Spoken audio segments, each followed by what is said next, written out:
तो आइए अब हम स्टडी करते हैं the future of population of any area estimated by. कुछ मेथड्स रहे हैं फ्यूचर की पॉपुलेशन को एस्टिमेट करने के। अब कौन कौन से मेथड रहे, उन मेथड्स के बारे में हम जान लेते हैं डियर। सबसे पहला मेथड रहता है आपका अर्थमेटिक इंक्रीज मेथड। पहला मेथड का नाम क्या है आपके पास, that is arithmetic increase method. तो इसको शॉर्ट फॉर्म में हम बोलते हैं AIM। क्या बोल सकते हैं, AIM, arithmetic increase method. Second जो मेथड रहता है आपका ज्योमेट्रिक इंक्रीज मेथड, जिसको हम GIM बोलते हैं। क्या बोलेंगे, दैट इज GIM। उसके बाद इंक्रीमेंटल इंक्रीज मेथड, जिसको IIM बोलेंगे, IIM, incremental increase method. Clear है। और उसके बाद logistic curve method, LCM method. अगर आपसे कोई बोले कि LCM मेथड किसको बोलते हैं, लॉजिस्टिक कर्व मेथड को हम क्या बोलते हैं, LCM बोलते हैं। ठीक है। Decrease rate of growth method, तो इसको लिखते हैं हम, दैट इज DRGM मेथड। इस मेथड को नाम देते हैं हम DRGM method. Simple graphical method को हम लिखते हैं SGM, सिंपल ग्राफिकल मेथड।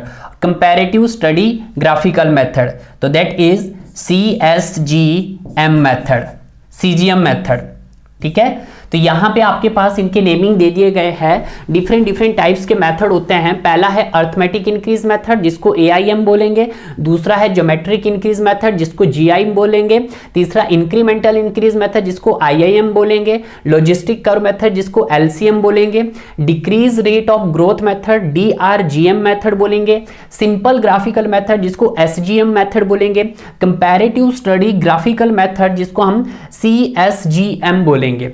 ठीक है डियर, सारे मेथड हम स्टडी करेंगे। जो इसमें से जो सबसे इंपॉर्टेंट मेथड है, स्टार्टिंग के जो 3 मेथड है, यहां से एग्जामिनर अक्सर आपसे क्वेश्चंस पूछता है। ठीक है। ऑब्जेक्टिव टाइप हो चाहे आपका कन्वेंशनल टाइप हो, यहां से क्वेश्चंस पूछता है। तो इसको मैं 5 स्टार देता हूं। कितने स्टार दिए डियर, मैंने इसको 5 स्टार दिए हैं, क्योंकि ये वेरी इंपॉर्टेंट है, हर एग्जाम में पूछे जाते हैं यहां से।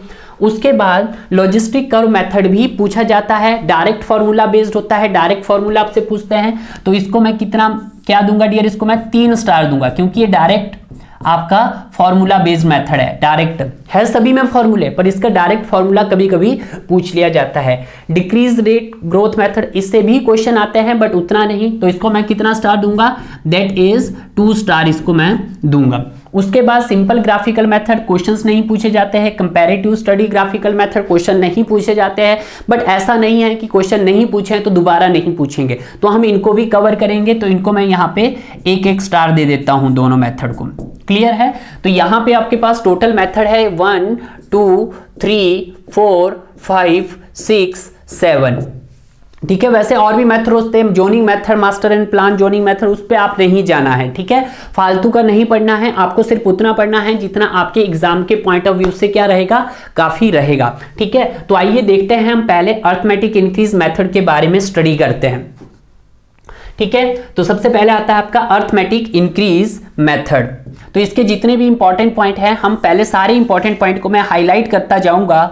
और ये इंपॉर्टेंट पॉइंट इतने हैं कि इन पॉइंट से बाहर आपको कहीं जाना नहीं है। ठीक है। इन पॉइंट से बाहर एक भी, यानी कि जितने भी होंगे वो क्वेश्चन के फॉर्मेट में कहीं ना कहीं आपको देखने को मिलेंगे। तो सबसे पहला अर्थमेटिक इंक्रीज मेथड है। इस मेथड को हम अर्थमेटिक रिग्रेशन मेथड भी बोल सकते हैं। तो दिस इज, इसको जो रिप्रेजेंट करेंगे हम, दैट इज AIM से इसको क्या करेंगे, हम रिप्रेजेंट करेंगे, दैट इज AIM। तो मैं शॉर्ट फॉर्म में जब भी यूज करूंगा तो AIM यूज करूंगा। तो अर्थमेटिक इंक्रीज मेथड में क्या होता है, सबसे पहले तो ये जो जितने भी मेथड है, सारे मेथड जो है ये बेस्ड अपॉन एजम्पशंस है। तो मैं यहां पे पहला पॉइंट लिखता हूं, दीज मेथड्स, या it is based upon assumptions. किस पे बेस्ड है ये, आपके एजम्पशंस पे बेस्ड है। पहली एजम्पशंस क्या मानी थी इसने, पहली एजम्पशंस इसने यही मानी थी कि जो आपका rate of change of population होगा विद टाइम वो कांस्टेंट होगा। इसकी पहली एजम्पशन थी, यानी कि dp/dt क्या होगा, कांस्टेंट होगा। तो दैट इज, तो यहां पे मैं लिख देता हूं, the rate of change of of population with time is constant, क्या होगा आपके पास कांस्टेंट होगा। जैसे मैंने आपको पहले भी बताया था कि dp बाई dt क्या होगा, यहां पे कांस्टेंट होगा। तो मैं यहां पे लिख सकता हूं that is dp by dt is equal to constant. ये इसने एजम्पशंस मानी, बिल्कुल सर। उसके बाद सर ये जो मेथड्स है इसका यूज हम कहाँ करते हैं, जब आपका dp बाई dt कांस्टेंट है तो इसका मतलब क्या, वो सिटी पहले से क्या है, डेवलप्ड हो चुकी है, ठीक है। अब वहां पे किसी भी तरह का डेवलपमेंट नहीं हो सकता है। जैसे फॉर एग्जांपल आपका दिल्ली हो गया, जैसे उसका जो rate of change of population इस टाइम के साथ क्या हो गया, कांस्टेंट हो गया। तो इसीलिए जैसे दिल्ली जैसे शहरों में, तो इसलिए मैं कह सकता हूं कि this method use for old and developed city. तो ये भी एक इंपॉर्टेंट पॉइंट हो जाएगा। This method is used for, कहां पे यूज करेंगे इसके, use for old and developed city. जो पहले से डेवलप्ड हो चुकी है, अब वहां पे कुछ नहीं होना, इंडस्ट्री वगैरह जो भी वहां पे बनना था वो बन चुका है, डेवलप्ड सिटी। जैसे फॉर एग्जांपल हो गया आपका दिल्ली। क्लियर है, this is the third important point. अब इसका फोर्थ इंपॉर्टेंट पॉइंट लिखना चाहेंगे हम। फोर्थ इंपॉर्टेंट पॉइंट क्या होता है कि ये जो मेथड्स है सर, ये ओल्ड सिटी में तो बहुत अच्छा रिजल्ट देता है, बट जितनी भी आपकी रैपिडली ग्रोइंग सिटी है वहां पे ये क्या देता है, अपनी रिजल्ट क्या देता है, लोअर देता है, ठीक है। तो ये भी लिख सकते हैं this method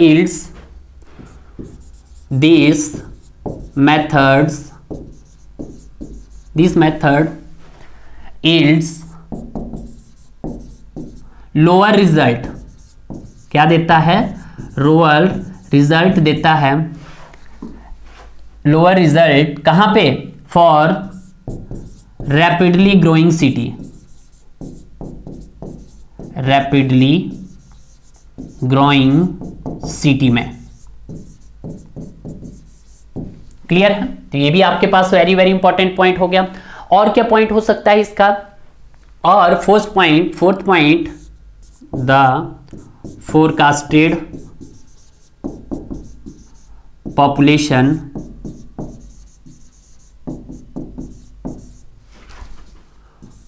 for n decades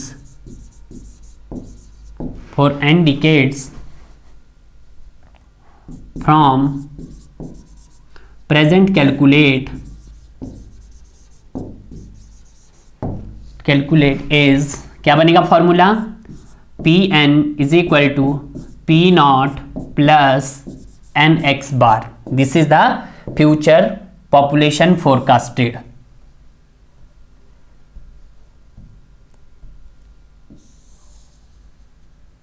clear है, तो यहां पे जितने भी आपका इससे बाहर आपको कुछ भी नहीं पूछना है, अक्सर जो एग्जाम में पूछता है वो भी मैं आपको बताऊंगा, ठीक है। अब यहां पे ध्यान रखना, अब यहां पे आपके पास P0 क्या है, लास्ट नॉन पॉपुलेशन। P0 क्या है हमारे पास यहां पे, लास्ट नॉन पॉपुलेशन, और Pn क्या है, इन दोनों को लिखेंगे हम। तो आपके पास P0 क्या है, last known population,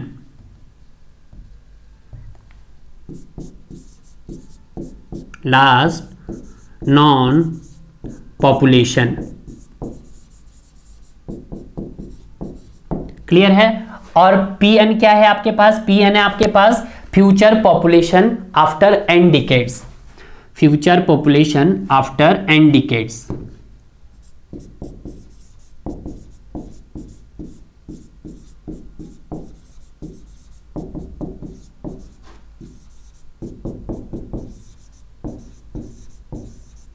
and decades, ठीक है डियर। अब यहां पे n क्या है, n है नंबर ऑफ डिकेड्स, तो यहां पे इसको भी हम लिख देते हैं, n क्या है सर, n है नंबर ऑफ डिकेड्स। n क्या है आपके पास, नंबर ऑफ डिकेड्स, ठीक है, नंबर ऑफ डिकेड्स। क्लियर है, और एक डिकेड कितना होता है, 10 ईयर्स का। तो 1 1 decades is equal to 10 years. एक डिके कितना होता है आपके पास? 10 ईयर्स का होता है। ठीक है, क्लियर है। तो यहाँ पे सब कुछ पता लग गया है। अब एक्स बार क्या है हमारे पास? एक्स बार है आपके पास that is average increase in population. X bar क्या है? Average increase in population. Average increase in population. Average increase in population. Clear है। तो यहां पे अब ऐसा कोई भी नहीं बचा आपको जो नहीं लगा। अब ये जो आपके पी एन क्या है? Future population after N decade. जिस डेकेड्स के लिए आपको पॉपुलेशन कैलकुलेट करना है दैट इज पी एन। और पी नॉट क्या है? लास्ट नॉन पॉपुलेशन जो आपको पता होगी। जैसे फॉर एग्जांपल आपके लिए 2020 की पॉपुलेशन आपको नॉन है बट आपको 2050 की पॉपुलेशन पूछा है तो पी एन क्या हो जाएगा? 2050 की पॉपुलेशन। और पी नॉट क्या हो जाएगा? जो आपको लास्ट पॉपुलेशन पता है। ठीक है, तो इस चीज में हमें ये चीज ध्यान रखना है। और x क्या है? Average increase in population. अब देखिएगा एग्जामिनर में जो क्वेश्चंस अक्सर आप ध्यान रखेंगे, सबसे पहला क्वेश्चंस पूछा जाता है कि इसका rate of change of population क्या रहता है? कांस्टेंट रहता है। तो ये आपके लिए बहुत ही इंपॉर्टेंट है ये वाली लाइन कि the rate of change of population with time is क्या रहता है? कांस्टेंट रहता है। तो ये अक्सर पूछा जाता है। सेकंड क्या पूछा जाता है कि इस मेथड का यूज कहां करते हैं? तो इस मेथड का यूज हम ओल्ड एंड डेवलप्ड सिटी में करते हैं। कहां करते हैं? ओल्ड एंड डेवलप्ड सिटी में करते हैं। और एक और यहां से पूछ सकते हैं कि ये अभी तक नहीं पूछा गया कि this method it's lower result for rapidly growing city, but हो सकता है ये आपके लिए ये भी क्या बन जाए? एक इंपॉर्टेंट बन जाए। ये वाला भी अभी तक तो नहीं पूछा है, शायद ही एक एग्जाम में पूछा है। डीएमआरसी के एग्जाम में ये पूछा था कि जो आपके पास एआईएम मेथड होता है वो क्या देता है? रैपिडली ग्रोइंग सिटी में क्या कैसा रिजल्ट देता है? लोअर रिजल्ट देता है डियर। क्लियर है। और ये तो आपके पास फॉर्मूला ही है, फॉर्मूला बेस तो आपको सारे पता लगे। अब इसी के बेस पे मैं आपको एग्जांपल बाद में करवाऊंगा। इसका फॉर्मेट देखते हैं कि कैसे इसको आप कवर करेंगे डियर। तो देखते हैं, जैसे हमारे पास ईयर में ले लेता हूं 1990, 1990 ले लिया मैंने, यहाँ पे 2000 ले लिया, 2000 के बाद 2010 ले लिया क्योंकि डेके पे लेना मुझे, एंड 2020 ले लिया। अब मुझे इसकी 19 की पॉपुलेशन आपको नॉन है दैट इज P1 मान लेते हैं, मुझे पता है 2000 की पॉपुलेशन भी पता है, 2010 की भी मुझे पता है, बट मुझे 2020 की भी पता है।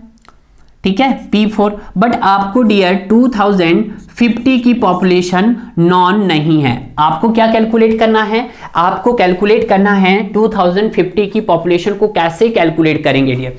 तो यहाँ पे इंक्रीज इन पॉपुलेशन कैसे निकालेंगे हम? तो इंक्रीज इन पॉपुलेशन यहाँ पे निकालेंगे दैट इज कुछ इस तरह से। कैसे निकलेगा देखिएगा, P2 minus P1, P2 minus P1, और यहाँ पे निकल जाएगा dear this is P2 minus P1 and P3 minus P2, और यहां पे निकल जाएगा फिर से सर P4 माइनस P3। तो यहां से क्या निकल जाएगा आपके पास? Increase in population. Increase in population मतलब X निकल जाएगा आपके पास। क्लियर है, इंक्रीज इन पॉपुलेशन हर डीके का निकल जाएगा। ठीक है, तो इंक्रीज इन पॉपुलेशन तो ये आ जाएगा आपके पास X1, यहां पे आ जाएगा आपके पास X2, और यहां पे आ जाएगा आपके पास X3। क्लियर है, तो यहां पे क्या आ जाएगा? अब आप इन टोटल ऐड कर देंगे तो आपके पास क्या आ जाएगा? X बार आ जाएगा। तो X बार क्या हो जाएगा आपके पास? X1 प्लस, इन सभी को क्या करेंगे आप? एवरेज निकाल देंगे। तो एवरेज क्या आ जाएगा? X1 प्लस X2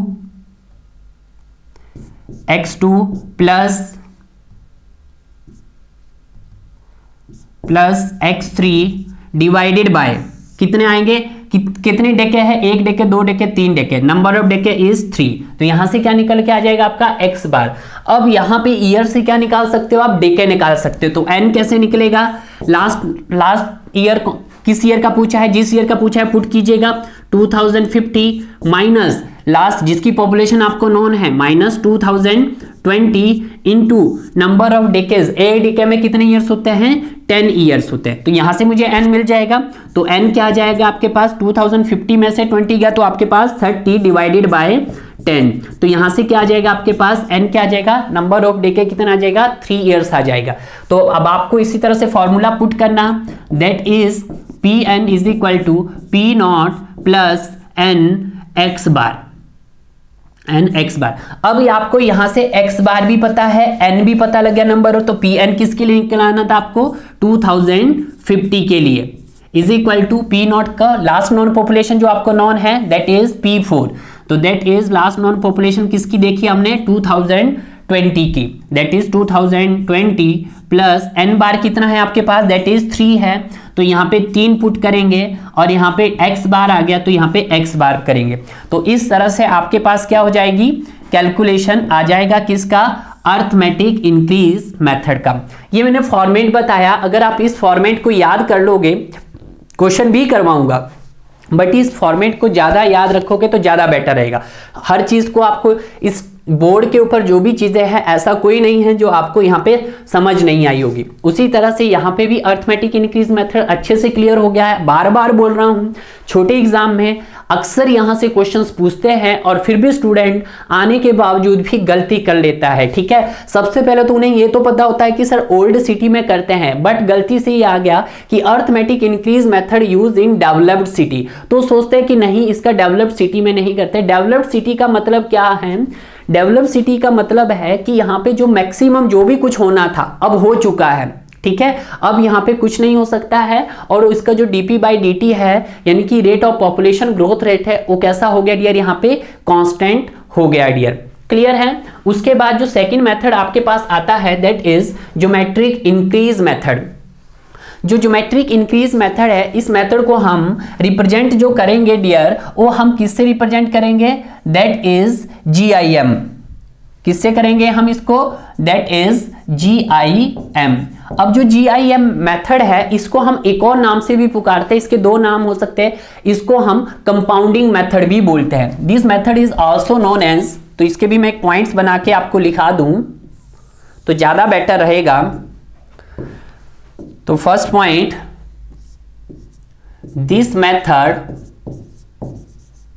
जो ये मेथड है, this method is also known as, क्या बोलते हैं इस मेथड को, also known as compounding method बोलते हैं। कौन सा मेथड, कंपाउंडिंग मेथड भी बोलते हैं इसको हम। अब सर कंपाउंडिंग मेथड क्यों बोलते हैं, क्योंकि जो इसमें जो फॉर्मूला यूज होता है वो भी कंपाउंडिंग, जो कंपाउंड इंटरेस्ट का फॉर्मूला होता है वही आपका ज्योमेट्रिक इंक्रीज मेथड का फॉर्मूला होता है, उसीलिए इसको हम एक कंपाउंडिंग मेथड भी बोलते हैं, और इसको हम यूनिफॉर्म इंक्रीज मेथड भी बोलते हैं, यूनिफॉर्म इंक्रीज मेथड भी बोला जाता है, क्लियर है। तो पहला पॉइंट आपको याद होना चाहिए। दूसरा पॉइंट, ये जो आपके पास ये जो मेथड है, this method is also based upon assumptions, तो ये भी एक पॉइंट लिख लो। दिस मेथड,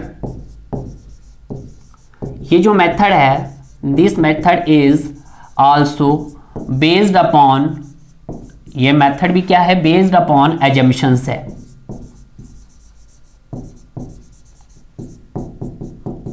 ठीक है। उसके बाद नेक्स्ट, इसमें ये बोला गया था कि जो आपका क्या होगा, जो आपका the rate of change of population होगा विद डेके टू डेके, वो क्या होगा, कांस्टेंट होगा। वो टाइम टू टाइम था वहां पे, यहाँ पे डेके टू डेके रहेगा, ठीक है। एक ही बात है, यानी कि सिमिलर भी हो सकता है, ठीक है। तो यहां पे लिख सकते हैं the rate of change of this method is also, this method is also the rate of change of population, the rate of change of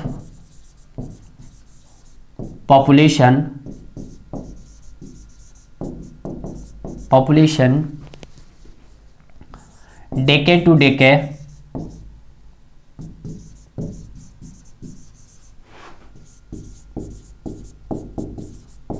constant with time.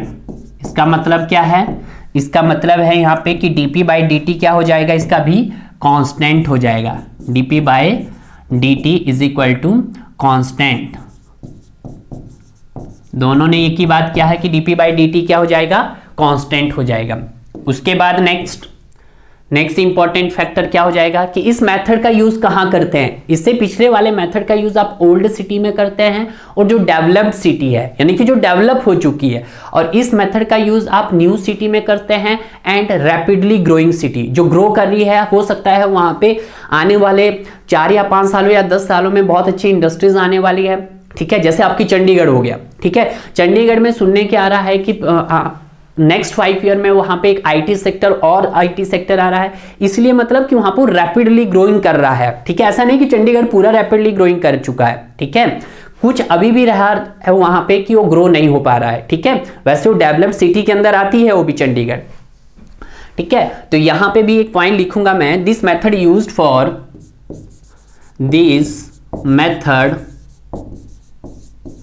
Is used for new and rapidly growing city, new and rapidly growing city, rapidly growing city। Clear है? तो ये भी आपको ये point भी clear हो गया होगा। अब बारी आती है नेक्स्ट की। अब कौन से सर, यस हमने अब चारों पॉइंट देखे हैं कि दिस मेथड को इसको कंपाउंडिंग मेथड भी बोलते हैं, यूनिफॉर्म इंक्रीज मेथड भी बोलते हैं। सर कंपाउंडिंग मेथड क्यों बोलते हैं? क्योंकि आपके पास कंपाउंड इंटरेस्ट क्या होता है, compound interest is equal to amount into P is plus 1 plus, यही होता है कुछ आपके पास कंपाउंडिंग इंटरेस्ट का फॉर्मूला R/100 इंटू एन। ठीक है, और यही मेथड आपका कहां लगता है, यही मेथड आपका ज्योमेट्रिक इंक्रीज में लगता है। सिर्फ कंपाउंड की जगह क्या हो जाएगा आपके पास, that is P n is equal to amount की जगह P not is 1 plus R/100 is n. Clear है, सिर्फ फर्क इतना है। अब यहां पे लिखेगा the forecasted population, the forecasted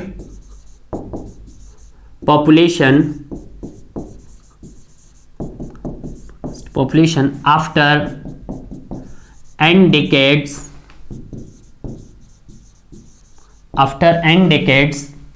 from the present, after the n decades from the present is calculated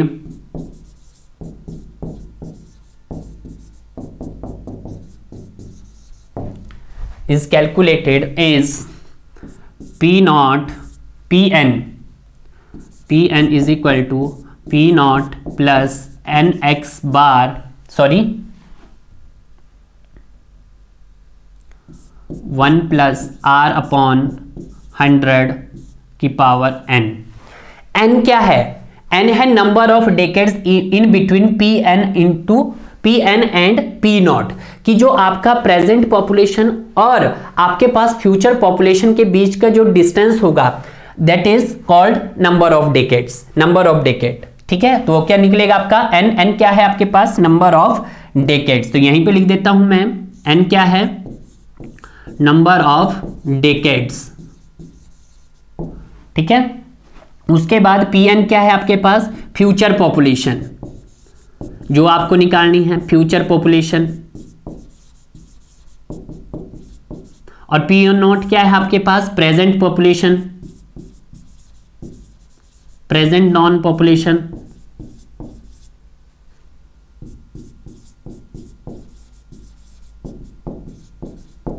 R क्या है आपके पास, R है आपके पास, और R परसेंटेज में होगा, R क्या होगा, परसेंटेज में होगा ओवरऑल ग्रोथ रेट। तो R परसेंटेज में होगा तो यहां पे लिख देते हैं, तो R परसेंटेज में होगा ओवरऑल ग्रोथ रेट।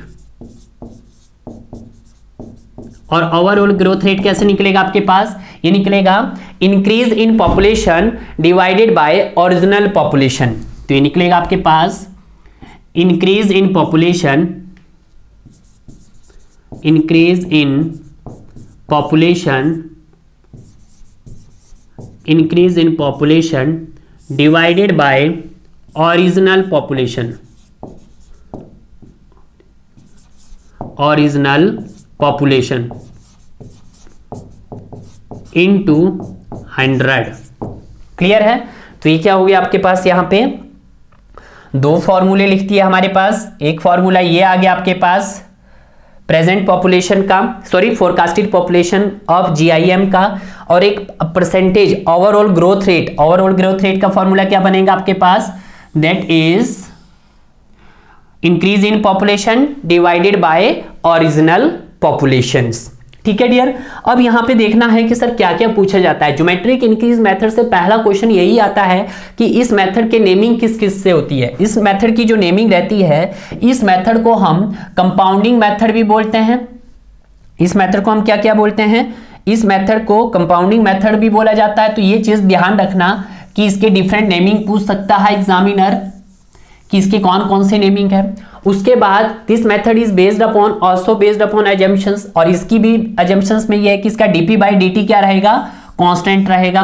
तो ये भी एग्जामिनर पूछ सकता है। एक और पूछ सकता है कि इस मेथड का यूज कब करते हैं, इस मेथड का यूज कहाँ करते हैं। इसका यूज हम sir new and rapidly growing city में करते हैं, कि जो न्यू सिटीज हो और जो रैपिडली ग्रोइंग कर रही है वहां पे करते हैं। इसका फॉर्मूला क्या है, अब देखिएगा, अगर हम compound interest is equal to amount is 1 plus R by 100 into n, तो ये किसकी तरह आ रहा है, बिल्कुल आपके कंपाउंड इंटरेस्ट की तरह ही निकलता है। तभी उसी मेथड को हम क्या बोलते हैं, कंपाउंडिंग मेथड भी बोला जाता है। ठीक है, पी एन क्या है आपके पास, फ्यूचर पॉपुलेशन है, आपके पास future population after n decades, पूरा लिख देते हैं after n decades, n decade. ठीक है डियर, तो ये सारे यहाँ पे जितने भी इंपॉर्टेंट थे आपको क्या क्या याद रखना है। यहाँ पे ज्यादा बेटर है कि ज्यादा ही सब इसको सारा ही लर्न रखे तो ज्यादा बेटर रहेगा। ठीक है, अब इसका कुछ एग्जाम्पल को देखते हैं हम। एग्जाम्पल में जैसे हमारे पास ईयर ले लेते हैं, मैं 1990, 2000, 2010, 2020, और आपसे पूछा जा रहा है 2050 का लिए निकालिएगा। तो मान लेते हैं आपके लिए 90 के लिए पॉपुलेशन कितनी दे दी है, P1, और 2000 के लिए दे दी आपके पास P2, और 2010 के लिए पॉपुलेशन दे दी P3, और 2020 के लिए पॉपुलेशन दे दी P4। आपसे पॉपुलेशन पूछा जा रहा है 2050 के लिए कैलकुलेट कीजिएगा। किसके लिए, 50 के लिए कैलकुलेट कीजिएगा।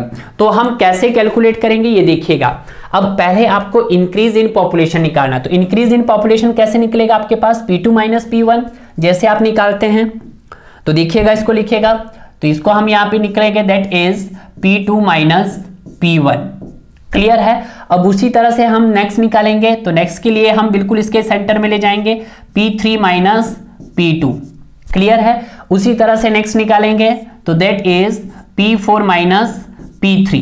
तो यहां से क्या निकल जाएगी आपके पास, increase in population. Increase in population क्या निकल जाएगा, मान लो आपके पास that is x1, that is x2 and that is x3, ये निकल जाएगा आपके पास।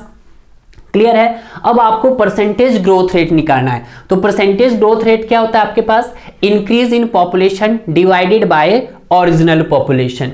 अब बड़े ध्यान से देखिएगा, मैंने क्या लिखा, increase in population divided by original population.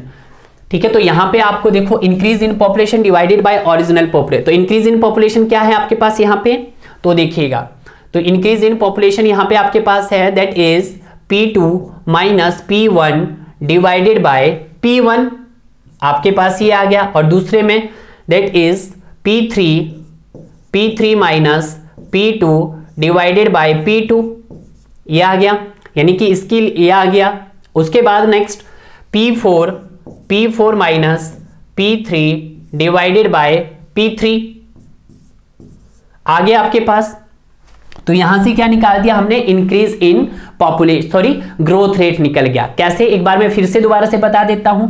यहां से increase in population P2 minus P1, तो x1 आ गया आपके पास, P3 माइनस P2 तो x2 आ गया आपके पास, P4 माइनस P3 तो x3 आ जाएगा।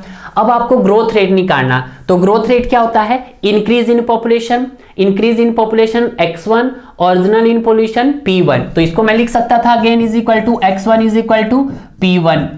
उसी तरह से increase in population x2, original कितना था 2, तो x2 बाई P2 लिख सकता था मैं, इसको बिल्कुल लिख सकते हैं सर। उसी तरह से नेक्स्ट और increase in population x3, original P3, तो मैं लिख सकता था इसको that is x3 divided by P3। ठीक है, तो डियर इस तरह से हमने क्या निकाल दिया, यहाँ पे ग्रोथ रेट निकाल दिया। अगर इसको हमने परसेंटेज में कन्वर्ट करना तो परसेंटेज के लिए इसको क्या करना पड़ेगा, 100 से मल्टीप्लाई करना पड़ेगा। तो परसेंटेज के लिए इसको क्या करना पड़ेगा, आपका 100 से मल्टीप्लाई करना पड़ेगा। तो मैं क्या कर देता हूँ, इसको 100 से मल्टीप्लाई कर देता हूँ। तो दैट इज 100 से क्या कर देता हूँ, मल्टीप्लाई कर देता हूँ। तो 100 से मल्टीप्लाई करके मुझे क्या मिल जाएगा, परसेंटेज में ग्रोथ रेट मिल जाएगा डियर। क्लियर है। अब आगे चलते हैं किसी के बेस पे कि इन आर को आप किस तरह से कैलकुलेट करेंगे कि the overall growth rate is calculated. जो अब आपके पास यहाँ पे जो ये आर आया, R1 that is R1 and R2 and that is R3। तो यहाँ पे आपके पास क्या आया, number of overall growth rate जो आपके पास आई R1, R2, R3। इनको आप कैसे कैलकुलेटेड कर सकते हैं, इनको कैलकुलेट करने के लिए डियर आपके पास 3 बेसिक फॉर्मूले हैं या 3 बेसिक मेथड्स है। तो ये 3 बेसिक मेथड्स कौन से है डियर, पहला है कि जब 2 डाटा आपके पास गिवन हो, एक इनिशियल पॉपुलेशन और दूसरी फाइनल पॉपुलेशन, तो उसका फॉर्मूला क्या होगा, और दूसरा अर्थमेटिक मीन मेथड और third is geometric mean method. तो आइए देखते हैं, जब आपके पास when 2 data are given, let us हम बात करते हैं कि जो P1 है हमारे पास वो क्या हो जाएगा आपके पास, initial population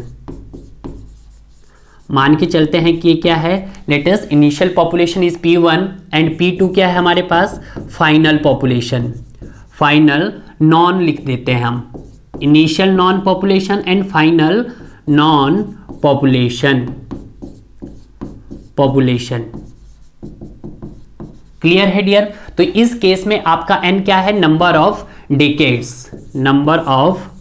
decades in between, किस के बीच में, in between P1 and P2। ठीक है डियर। अब माने फॉर एग्जांपल के लिए आपके पास P1 है आपके पास 1990 की पॉपुलेशन दी है और P2 की दी है दैट इज 2010 की पॉपुलेशन दी है। तो यहाँ पे कितने नंबर ऑफ डिकेड्स है, यानी कि अगर मैं यहाँ पे देखूँ तो कितने नंबर ऑफ डिकेड्स आएंगे आपके पास, 2 आएंगे। तो n इज इक्वल टू कितना आएगा आपके पास, 2 आएगा। कैसे आया सर 2, यहाँ पे देखिएगा, इसको आप सॉल्व करेंगे, last known population that is 2010 की देखना minus 1990 into number of decay में कितने होते हैं, 10 होते हैं। तो आपके यहाँ पे 2010 में से 90 गए तो कितना बचा, 920 डिवाइडेड बाय 10। तो आपके पास क्या आ जाएगा, 2 आ जाएगा। ठीक है, आप सिंपल भी कैलकुलेट कर सकते हैं, ये तो आपको पता ही है कि एक डेके में कितने ईयर्स होते हैं, आपके पास 10 ईयर्स होते हैं। क्लियर है। तो यहाँ पे जो आपके पास फॉर्मूला रहेगा डियर आर का, वो क्या रहेगा आपके पास, रूट ऑफ एन डैश, इसको मैं एन डैश ले लेता हूँ, n dash is P2 by P1 minus 1। Clear है। तो ये इसका क्या हो जाएगा, फॉर्मूला हो जाएगा डियर। अब उसी तरह से अर्थमेटिक मीन मेथड आता है और ज्योमेट्रिक मीन मेथड आता है। तो जो अर्थमेटिक मीन मेथड होता है उसका क्या फॉर्मूला होता है, एंड ज्योमेट्रिक मीन मेथड का, इसमें भी आपके पास नंबर ऑफ ग्रोथ रेट दिए जाएंगे। जैसे आपके पास R1 हो गया, R2 हो गया, R3 हो गया एंड सो ऑन Rn तक हो जाएगा। तो इस केस में आप इसको रिप्रेजेंट करेंगे RAM, अर्थमेटिक मीन मेथड निकाल रहे हैं हम, तो RAM। तो इसका फॉर्मूला क्या हो जाएगा आपके पास, R1 plus R2 plus R3 plus so on plus Rn divided by n क्या है, number of growth rate. Clear है। अब जो ये मेथड्स है, ये सर आपने कैसे इसको कैलकुलेट किया, आपने जैसे आपने छोटी क्लासों में पढ़ा होगा कि किसी भी चीज़ का हम अर्थमेटिक मेथड निकालते हैं। एग्जाम्पल के लिए देख लेते हैं, जैसे हमने A एंड B का निकालना है, तो A एंड B का कैसे निकलेगा, तो that is A plus B divided by 2। तो ये क्या निकल गया है, इसका अर्थमेटिक मीन मेथड निकल गया है। तो यहाँ पे भी तो निकाल दिया हमने अर्थमेटिक मीन मेथड। ठीक है। जैसे यहाँ पे कोई भी एक और एग्जांपल ले लेता हूँ कि सर आपके पास यहाँ पे 2 और 3, इसका अर्थमेटिक निकालिएगा। तो इसका अर्थमेटिक कैसे निकलता था, तो इसका अर्थमेटिक निकलता था 2 प्लस 3 डिवाइडेड बाय 2। तो यहाँ पे कितना आ जाएगा अर्थमेटिक इसका, 5/2 दैट इज 2.5 आ गया था। ठीक है। अब उसी तरह से अगर हम ज्योमेट्रिक मीन मेथड की बात करते हैं, तो ज्योमेट्रिक मीन मेथड की बात करते हैं तो यहाँ पे क्या चीज़ आएगी आपके पास, यहाँ पे इसको देखिएगा, ज्योमेट्रिक मीन मेथड में भी उसी तरह से अगर आपके पास R1, R2 and R3 and so on Rn number of growth rates are given है या आपने की जो आई है, तो उस केस में आपका RAM हो जाएगा। RAM की जगह यहाँ पे क्या आ जाएगा RGM, क्योंकि अब आप ज्योमेट्रिक मीन मेथड कैलकुलेट करें तो इसका फॉर्मूला क्या हो जाएगा आपके पास, root of n dash is R1 into R2 into R3 into so on into RN, कुछ यहाँ तक आप लेके जाएंगे। तो इसको भी आप कैसे कैलकुलेट करते थे, तो देखिएगा यहाँ पे भी इसको कैलकुलेट करने का एग्जांपल के तौर पे हम देखते हैं कि आपके पास मान लेते A B C, इन तीनों का ही क्या करना है, आपको ज्योमेट्रिक मीन निकालना है। तो इसका ज्योमेट्रिक मीन आप कैसे निकालते थे, आपके कितने मेंबर्स कितने है, आपके ABC 3 है, तो यहाँ पे क्यूब रूट आ जाएगा आपके पास, cube into A into B into C, कुछ इसी तरह से ही निकालते थे। तो यहाँ पे भी हम कुछ इसी तरह से इसको निकालने की कोशिश करेंगे। अब इसमें से क्वेश्चन ये उठता है कि सर इन दोनों में से गवर्नमेंट ऑफ इंडियन मैनुअल ने किसको अडॉप्ट किया है, तो गवर्नमेंट ऑफ इंडियन मैनुअल ने किसको अडॉप्ट किया है, ज्योमेट्रिक मीन मेथड को। तो यहाँ पे एक चीज़, एक नोट पॉइंट डाल के मैं लिख देता हूँ। नोट पॉइंट है कि जो आपके पास RAM होता है वो आपके पास ग्रेटर देन होता है आपका RGM से। क्लियर है कि जो अर्थमेटिक मीन मेथड होता है वो क्या होता है, मोर होता है as compare R of GM। जब हम आगे कैलकुलेट करेंगे न्यूमेरिकल में तो वहां पे हम देखेंगे कि जो arithmetic mean method is more than geometric mean methods. Clear है, तो geometric mean method is adopted as a government of Indian manual. इसको किसने अडॉप्ट किया है डियर, तो यहां पे लिख देता हूं मैं, geometric mean method is adopted as a government of Indian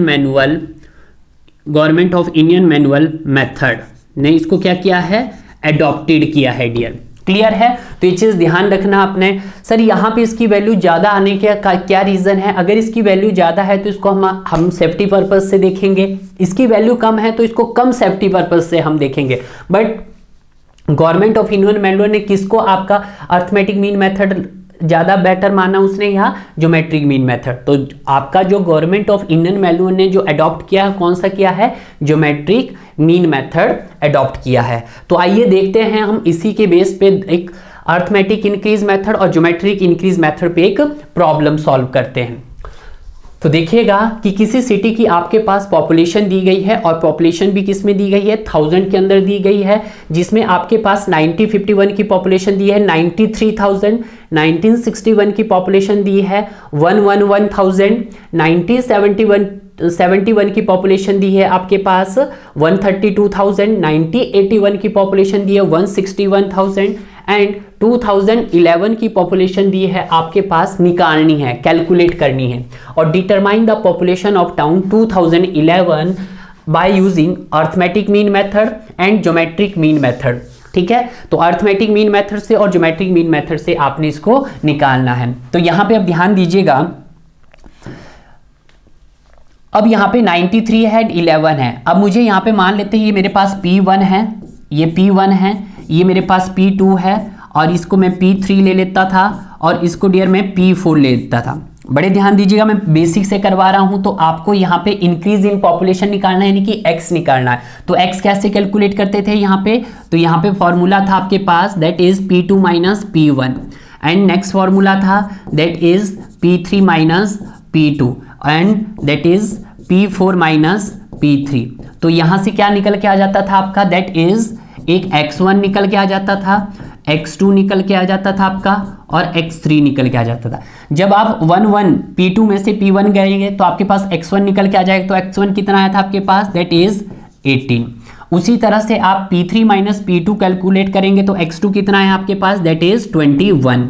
उसी तरह P4 माइनस P3 161 माइनस 132, तो आपके पास आ जाता 129। कुछ इस तरह से था। अब इसी को अब हमने एक टेबल फॉर्मेट बना देते हैं, इसका भी हम एक टेबल, ये देखिएगा। क्लियर है, अब यहां पे क्वेश्चंस देखना है, अब इसको सॉल्व करना है।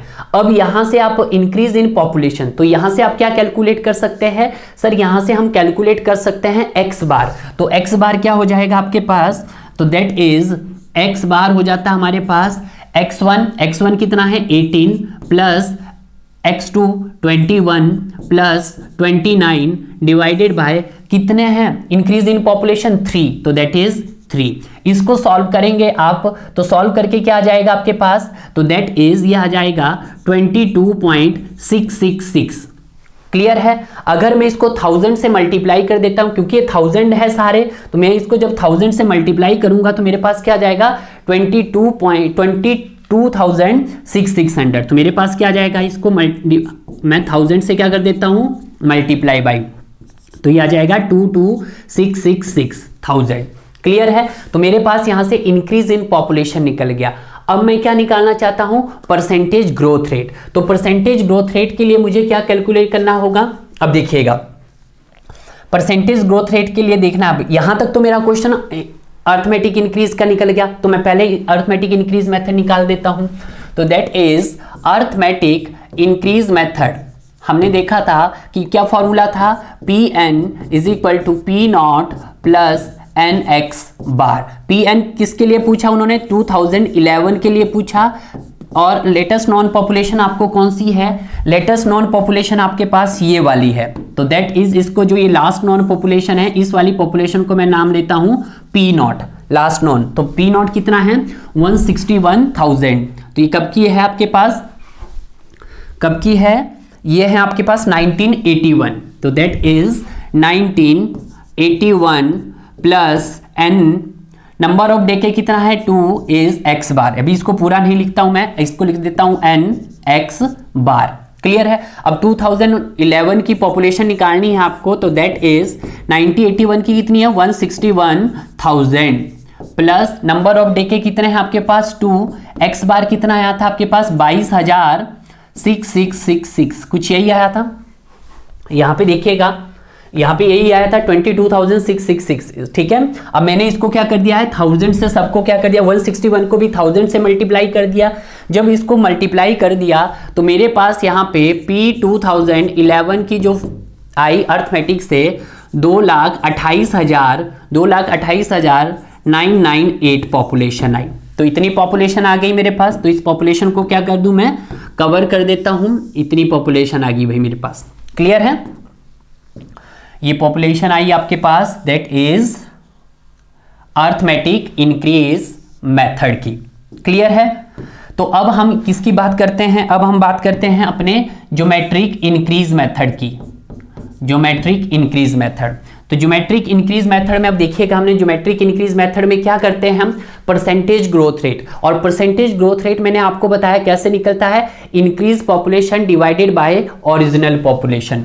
तो परसेंटेज ग्रोथ रेट क्या होता है आपके पास, तो परसेंटेज ग्रोथ रेट में यहां पे लिख देता हूं increase in population, increase in population, कुछ यही था, increase in population divided by percentage growth rate divided by original population, original population, कुछ यही थी, ओरिजिनल पॉपुलेशन इनटू 100।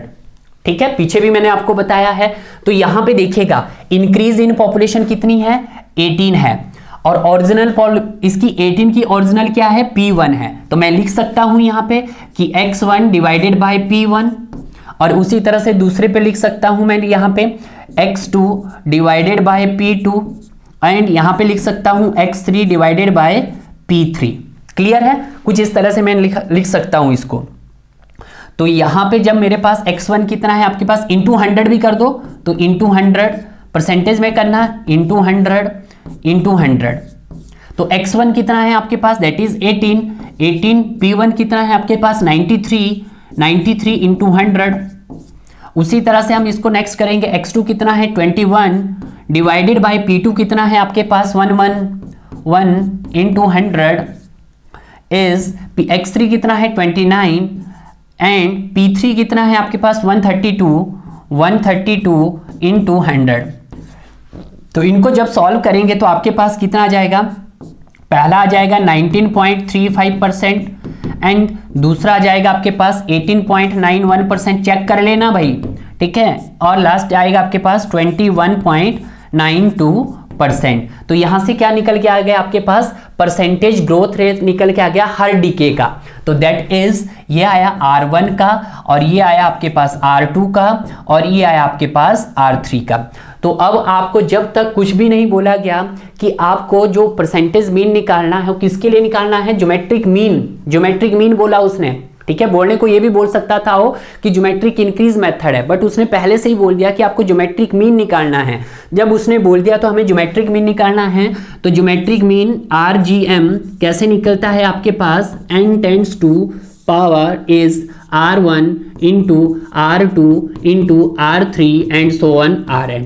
क्लियर है। तो यहां पे जब इसको सॉल्व करेंगे, n कितने नंबर ऑफ ग्रोथ रेट है, 1 2 3, तो दैट इज 3 इज, इसको करेंगे तो कितना है 19.35 multiply by 18.91 multiply by 21.92। Solve करेंगे इसको तो आपके पास कितना आ जाएगा, 20% आ जाएगा। कितना आ जाएगा, 20% आ जाएगा। और मैंने आपको पहले भी बताया था, यहां से अर्थमेटिक मीन निकाला था आपने, तो कितना आया था आपके पास x बार, मतलब अर्थमेटिक मीन तो 22.66 आया था, और यहां से निकाला था आपके पास तो 20 आया। तो मैंने पहले भी बताया था कि जो अर्थमेटिक मीन मेथड की वैल्यू होती है वो क्या होती है, ज्यादा होती है, और ज्योमेट्रिक मीन की वैल्यू क्या होती है, कम होती है। तो ज्योमेट्रिक मीन की वैल्यू यहाँ पे 20 आई, और ज्योमेट्रिक अर्थमेटिक मीन की वैल्यू यहां पे कितनी आई, 22 आई, 22.66 समथिंग आई। क्लियर है। तो ये चीज आपको ध्यान में रखना है। तो अब यहां पे हम GIM पे लिखते हैं, तो GIM का फॉर्मूला क्या होता है आपके पास, PN is equal to P0 is 1 plus R by 100 is N। Clear है। तो PN क्या है आपके लिए, किसके लिए निकालनी है, 2010 के लिए आपको पॉपुलेशन 11 के लिए निकालनी is equal to P is 1981 is 1 plus R by 100 is N। ठीक है।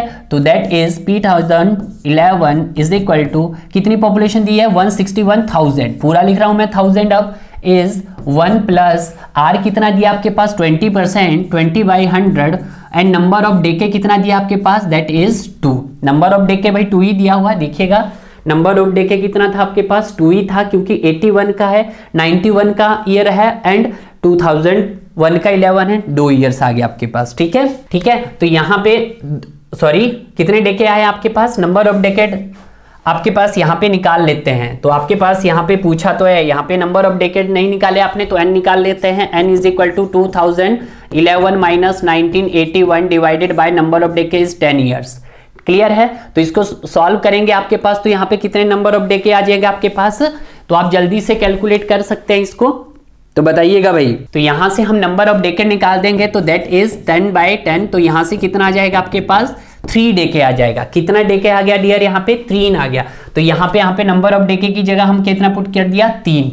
जब आपने यहाँ पे ये वैल्यू निकाली तो P2011 की वैल्यू आपके पास कितनी आ गई, तो 2,78,000, 2,78,208। तो ये वैल्यू आ गई आपके पास, दैट इज क्लियर है।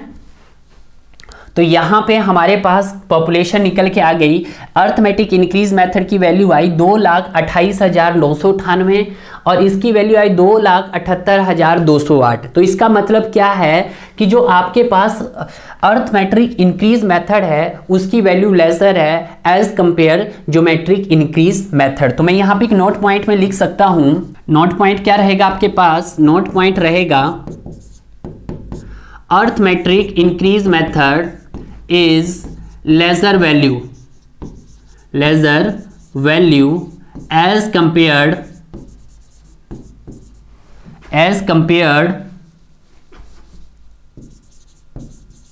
geometric increase method। ठीक है। तो यहां पे हम लिख सकते हैं कि AIM is less value GIM, कि जो अर्थमेटिक इंक्रीज की जो वैल्यू होती है वो लेस होती है as compare geometric increase method. तो AIM की वैल्यू तो कम है, GIM की वैल्यू ज्यादा है। तो अब आपको पता लग गया था कि arithmetic increase method is less than geometric increase method. Clear है।